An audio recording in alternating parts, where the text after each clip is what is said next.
Bienvenue dans cette nouvelle édition du QG News. Voici les titres de l'actualité.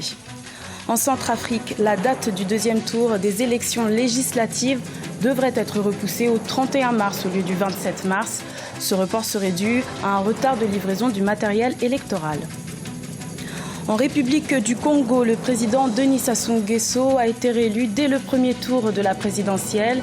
Les militants de son parti, le PTC, le félicitent. Retour sur cette victoire dans cette édition. Et puis au Kenya, l'orchestre Ghetto Classique vient en aide aux enfants défavorisés. Il éduque des dizaines de jeunes à manier les instruments les plus sophistiqués. En Centrafrique, l'autorité nationale des élections a annoncé que le second tour des élections législatives qui devait se tenir le 27 mars serait repoussé au 31 mars. Ce report serait dû à un retard dans les livraisons du matériel électoral.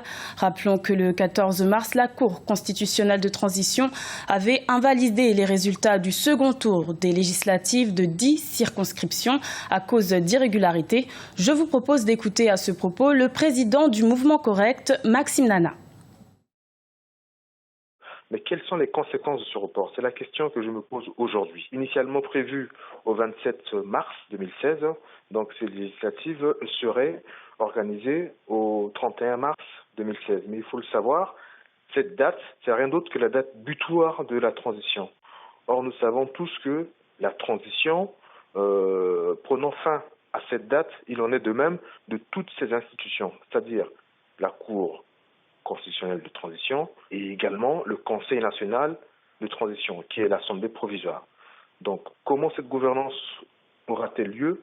Parce que nous avons un président qui est élu au suffrage universel, qui prendra ses fonctions au lendemain de son investiture, c'est-à-dire le 1er avril. Donc, à ce moment-là, on aura un président élu au suffrage universel et une Assemblée provisoire. Donc ça, il faut se poser ces questions-là. Est-ce que nous sommes en droit de repousser une partie de la transition avec un président qui vient d'être élu? Ça, c'est des questions auxquelles il faudrait qu'on apporte des réponses, nous, Centrafricains.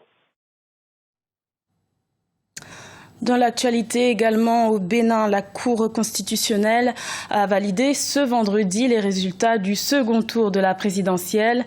Patrice Talon sort vainqueur avec 65,37% des voix et devient officiellement le futur président de la République du Bénin.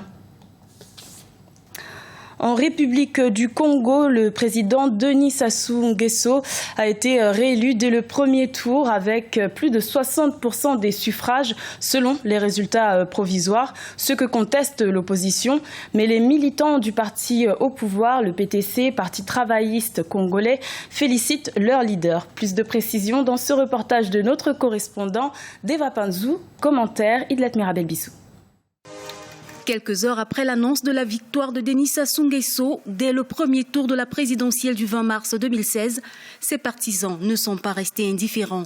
Ils se sont rassemblés devant la résidence privée de leur candidat Mpila autour des sonorités musicales.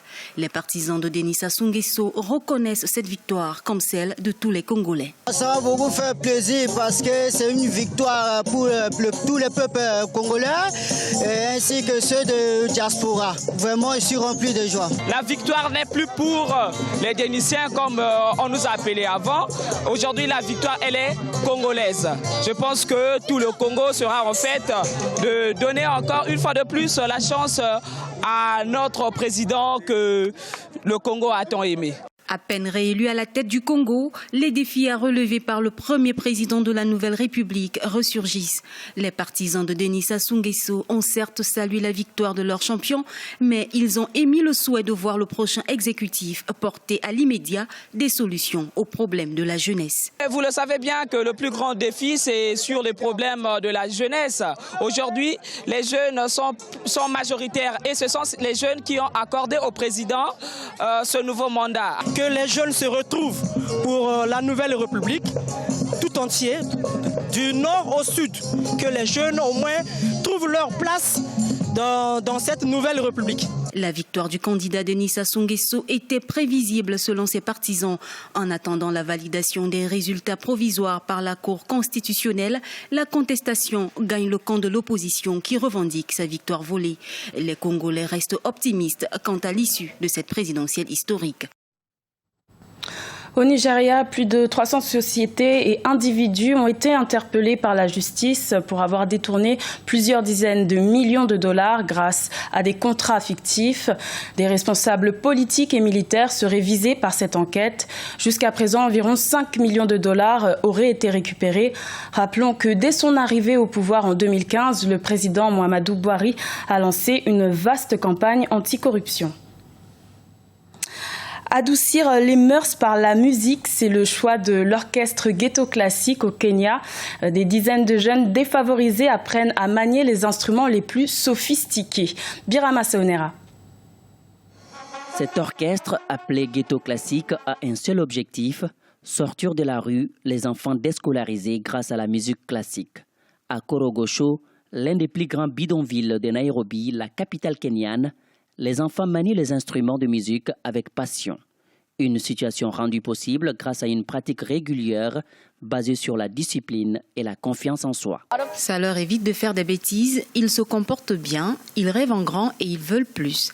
Vous savez, la communauté elle-même admet que le Ghetto Classique a été le programme avec le plus d'impact parce que nous apportons des compétences aux enfants.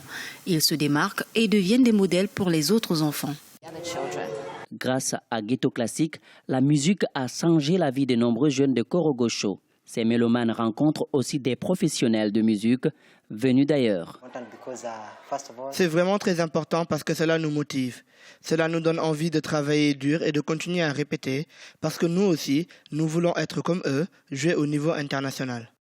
Fondé en 2009, l'orchestre est un projet initié par la Fondation kenyane de musique en collaboration avec l'Église catholique de Korogosho. Aujourd'hui, l'orchestre est composé d'environ 30 membres. Tous les jeunes reçoivent une formation grâce à un partenariat entre Ghetto Classique et le Conservatoire kenyan de musique. À la page sport, les éliminatoires de la Coupe d'Afrique des Nations sont en cours sur le continent. La Côte d'Ivoire affronte le Soudan ce vendredi. Les éléphants qui se sont entraînés pour ce match important semblent confiants. Un reportage de notre correspondant en Côte d'Ivoire, Olivier Conan. Côte d'Ivoire-Soudan, c'est l'affiche de la troisième journée des éliminatoires de la Coupe d'Afrique des Nations, CAN 2017, dans le groupe I. Champion d'Afrique en titre après le sacre en Guinée équatoriale, l'équipe du sélectionneur Michel Dussuyer ne veut pas rater ce grand rendez-vous. Après 2 matchs nuls, 0-0 face à la Sierra Leone et le Gabon, la Côte d'Ivoire a besoin d'une victoire pour ne pas compromettre ses chances de qualification. Les éléphants affrontent le Soudan malgré l'absence pour cause de blessure du capitaine Yaya Touré. On a à cœur déjà d'un point de vue sportif de relever ce challenge de la qualification. Donc ça passe, on sait qu'on a un rendez-vous important contre cette équipe du Soudan. C'est un tournant dans la course à la qualification et on en est conscient. Donc il s'agira de rester vraiment concentré sur notre sujet pour prendre le maximum de points, comme je l'ai dit, contre cette équipe soudanaise. Après, à côté de ça, c'est vrai qu'on se doit aussi d'apporter du baume au cœur à la population ivoirienne par rapport aux événements qui ont eu lieu récemment. À l'exception de Yaya Touré, tous les joueurs convoqués sont présents pour la dernière séance d'entraînement avant le match contre le Soudan. Ils ont répété dans la bonne humeur les schémas tactiques devant leur assurer la victoire. Les joueurs revenant de blessures, comme l'attaquant de l'équipe de Bournemouth, Max-Alain Gradel, sont physiquement prêts. On a rendu hommage, on est allé sur le lieu et voilà, mais maintenant sur le terrain, on va essayer de remporter ce match-là pour la Côte d'Ivoire tout entière et aussi penser aux victimes. On espère que tous les Ivoiriens vont venir nous soutenir parce que pour nous, on sait que la recette de ces matchs-là vont aller aux victimes, donc on va tout faire pour prendre les 3 points. En même temps, on va tout faire pour donner du plaisir aux Ivoiriens. Nous avons une bonne équipe, même si nous jouons contre une équipe assez bien, assez forte, qui a 3 points, qui est première du groupe. On va essayer tout d'abord d'être bien organisé et après essayer de marquer des buts. La Côte d'Ivoire a 1 point au classement comme la Sierra Leone. Avec 3 points, le Soudan est premier du groupe I qui se joue à 4 équipes, mais les résultats du Gabon ne sont pas pris en compte au classement. En cas de victoire sur le Soudan, la Côte d'Ivoire passera en tête avec 4 points. Elle serait dans une situation confortable avant la seconde opposition entre les deux pays le 28 mars à Khartoum. C'était le journal de la rédaction. Merci pour votre fidélité. Retrouvez dans quelques instants une nouvelle édition de l'information sur Africa 24.